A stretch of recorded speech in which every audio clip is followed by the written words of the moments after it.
সকলকে নমস্কার। ভোটের আগেও বলেছিলাম যে বারাবণী থেকে তৃণমূল উৎখাত হওয়া শুধু সময়ের অপেক্ষা।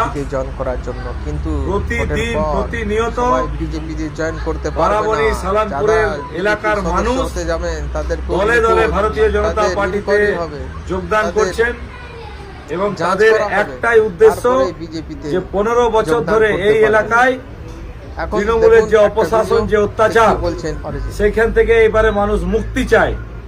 এবং এই যে 15 বছর ধরে এরা শুধু ক্ষমতা ভোগ করে শুধু নিজেদের আখের গুছিয়েছেন, এই বারাবণী সালানপুরের গ্রামের মানুষের কোনো আয় উন্নতি হয়নি। তাই এইবার প্রত্যেকে চায় পাল্টাতে, সবার মুখে একটাই কথা, পাল্টানো দরকার, চাই বিজেপি সরকার। সেই আজকে বারাবণী বিধানসভার বারাবণী গ্রাম পঞ্চায়েতের বারাবণী যে গ্রাম, সেই গ্রাম থেকে প্রায় 30 জন আমাদের ভারতীয় জনতা পার্টিতে যোগদান করছেন। তাদের মধ্যে প্রাক্তন গ্রাম পঞ্চায়েত সদস্য থেকে শুরু করে তৃণমূলের আরও বহু ছেলেরা আছে। সবাইকে বারাবণী বিধানসভার এই নির্বাচনী কার্যালয়ে আজকে যোগদান পর্ব তাদেরকে ভারতীয় জনতা পার্টির পদ্মফুলের পতাকা তুলে দেওয়া হবে। জয় শ্রীরাম! সকলকে বিজেপিতে স্বাগত জানাচ্ছি। আমি এক এক করে নাম বলছি।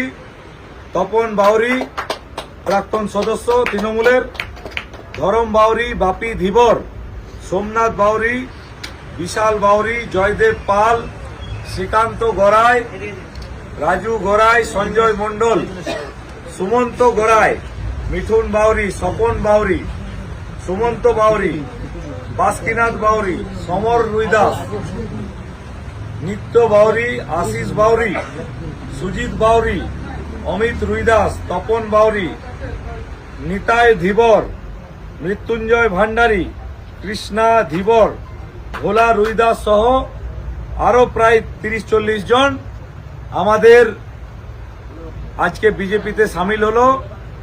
এবং আপনারা দেখতে থাকুন, অপেক্ষা করুন। বারাবণীর আগামী 23 তারিখে মানুষ এগিয়ে এসে শুধু পদ্মফুল আর পদ্মফুলের বোতাম চিপবে এবং 4 তারিখে যখন রেজাল্ট বেরোবে শুধু বারাবণী থেকে পদ্মফুল আর পদ্মফুল দেখা যাবে।